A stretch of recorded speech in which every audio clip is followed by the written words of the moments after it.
Je m'interroge ce jour sur la question de la réhabilitation urgente des principaux barrages hydroélectriques en état de vétusté avancée au Cameroun.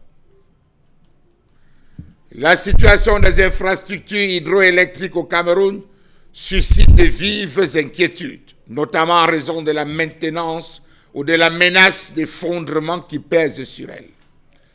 Instruit depuis plusieurs années par le chef de l'État camerounais, la réhabilitation des principales infrastructures hydroélectriques semble avoir été renvoyée aux calendes grecques. Mieux, on fait la tontine des arachides avec le secteur énergétique au Cameroun. Au moment où le gouvernement a su que la mise en service du barrage de Natigal va jouer un rôle clé dans la réduction du déficit énergétique, nos barrages, nos principaux barrages sont à l'ère de l'effondrement total.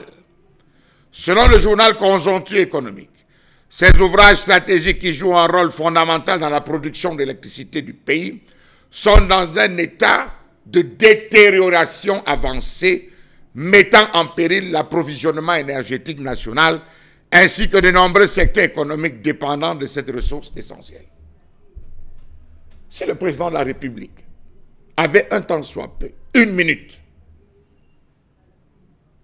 qu'il décidait à l'improviste de faire un tour à Sonloulou d'abord et à Lagdor par la suite, il allait foutre en prison, pardonnez l'expression, tous ceux qui chaque jour lui racontent, tous ceux qui chaque jour dans les médias disent que le Cameroun a la meilleure offre énergétique que les pays voisins.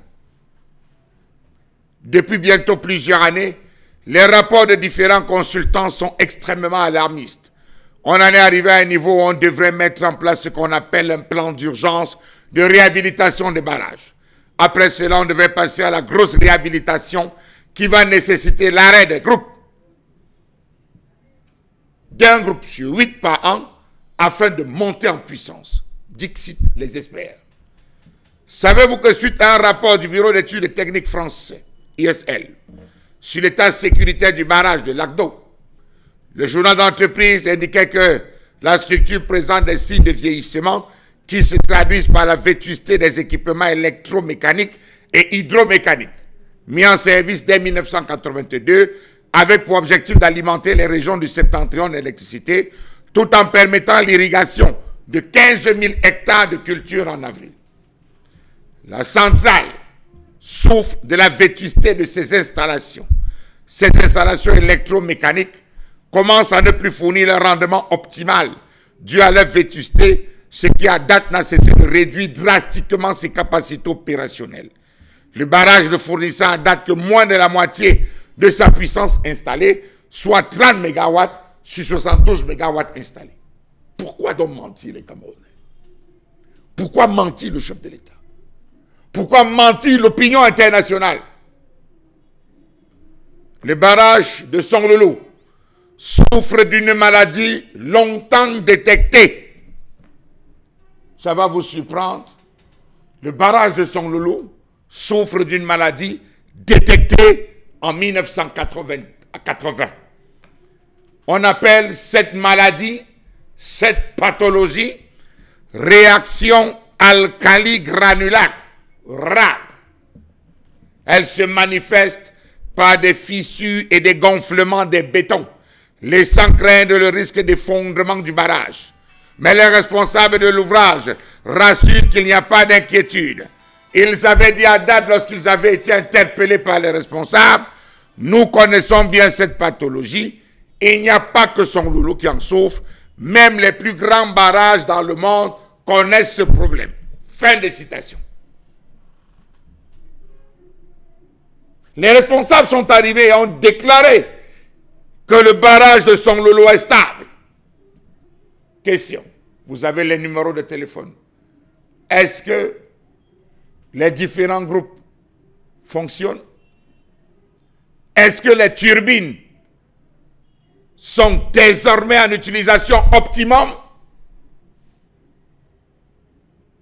Suivez mon regard.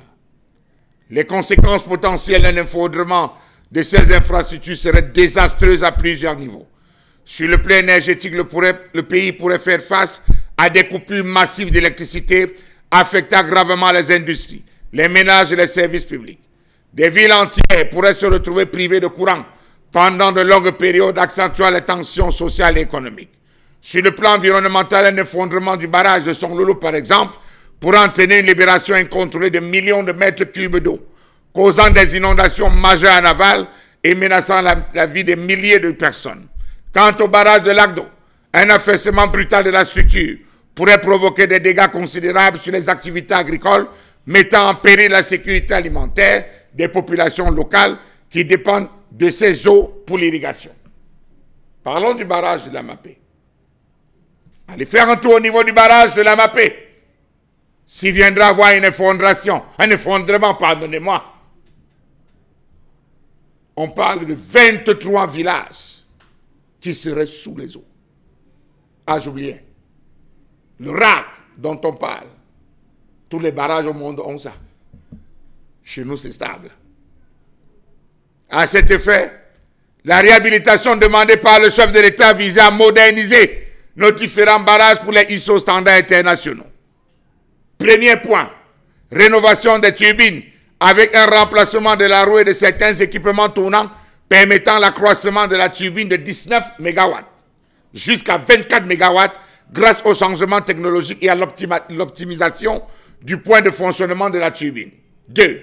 La rénovation de l'alternateur, notamment sa partie fixe, stator, et remplacer certains éléments de sa partie tournante, rotor. Du remplacement des principaux équipements de protection, disjoncteur, sectionneur, autant pour moi, parafoudre, transformateur de puissance, câble de puissance, régulateur de vitesse de tension, système d'excitation, rénovation des installations hydromécaniques et de manutention, rénovation des installations mécaniques et électriques générales, remplacement en grande partie de l'instrumentation de la centrale et du pupitre de commande, rénovation de certains ouvrages de génie civil. Le barrage de Songolo avait fait l'objet d'un premier diagnostic. On s'était rendu compte que c'était grave. 1981, on a fait des requêtes. Et l'une d'elles qui avait atterri sur la table du chef de l'État, permettez-moi de le citer, c'est celle qui avait été rédigée par M. Jean-Marie Touani. On a fait fi de cela parce qu'on estimait qu'elle produisait de l'énergie, dépenses inutiles. Marcel Niadifendi, en tête, avait lui-même demandé à ce qu'il y ait une rénovation complète, exiger un peu d'argent pour multiplier, booster les turbines. On lui a demandé d'aller en politique. À ce jour, on a fait venir la société allemande Voigt, jusque-là seule candidate déclarée pour le contrat de réhabilitation du barrage Lagdo. Elle est venue, elle a vu. Après, on a fait venir l'américain General Electric et les Chinois Sinodro et China International Water and Electric Corp. C'est là qui avait construit le barrage dans les années 78-84. Tous les dossiers ont été transmis. 5 ans plus tard, rien ne filtre. On est toujours là. On croise les bras avec une question Bia Boya alors. L'argent qui a été décaissé pour la construction de Membele nous a démontré par la suite qu'on a construit le barrage, on a oublié le transport.